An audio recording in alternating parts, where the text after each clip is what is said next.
saya Muhammad Tata Ramadan dari program studi pengembangan masyarakat Islam.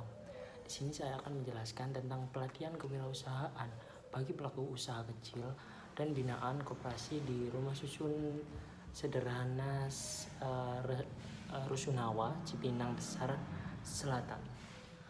Kewirausahaan atau entrepreneur menurut Kreitner merupakan sebuah proses dalam menjawab tantangan dan peluang yang ada baik dilakukan oleh individu ataupun organisasi, meskipun dalam kondisi terbatas.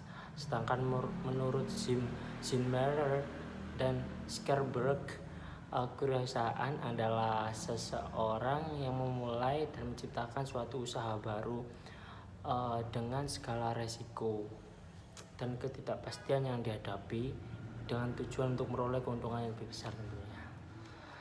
Kriteria yang berkaitan dengan skala usaha disebutkan dalam pasal 6 UU UMKM nomor 20 tahun 2008 kalau nggak salah itu ya, terbagi menjadi 3. Ada kriteria usaha mikro di mana kekayaan bersih itu paling banyak sampai 50 juta. Sedangkan kriteria usaha kecil itu mulai 50 juta sampai 500 juta. Dan sedangkan kriteria usaha menengah di mana itu 500 juta, 10 juta hingga 2,5 miliar lah. Lalu saya akan menerangkan tentang peranan kewirausahaan dan usaha kecil dan menengah pada perekonomian nasional, di mana usaha kecil di beberapa negara maju maupun negara berkembang memiliki peran yang cukup tinggi dalam kontribusi yang positif terhadap penanggulangan masalah-masalah ekonomi dan juga sosial, berupa tingginya tingkat kemiskinan, besarnya jumlah pengangguran, dan ketimpangan distribusi pendapatan. Itu tentunya sangat berperan dalam perekonomian di tahun ini ya, 2020, di mana banyak konflik dan rusaknya perekonomian itu.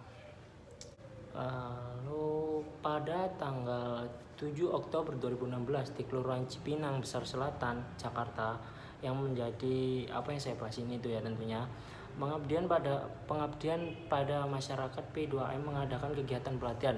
Melalui kegiatan pelatihan tersebut, para pelaku usaha kecil dan binaan koperasi bisa mendapat beberapa hal, diantaranya itu pengetahuan dasar cara pengolahan uang yang tepat tentunya. Lalu bagaimana cara mengetahui dan menumbuhkan jiwa kewirausahaan, lalu memberikan alternatif pembagian usaha atau bisnis itu ya, dan dapat konsisten dalam melakukan penghematan pengeluaran uang tentunya. Hasil dari pelaksanaan pengabdian pada masyarakat yang di Jakarta itu tadi dapat disimpulkan yaitu pengetahuan dan pemahaman peserta pelaku usaha kecil dan binaan koperasi masih rendah terkait dengan semangat berwirausaha dan bagaimana mengelola keuangan tempat tersebut tentunya ya, dan juga bagaimana pelatihan yang dilaksanakan mampu meningkatkan motivasi para pelaku usaha dalam menjalankan usaha bisnis dengan baik dan optimal tentunya. Mungkin hanya itu yang saya jelaskan mengenai kewirausahaan yang ada di Rusunawa, Jakarta Selatan ini. Kurang dan lebihnya saya mohon maaf. Assalamualaikum warahmatullahi wabarakatuh.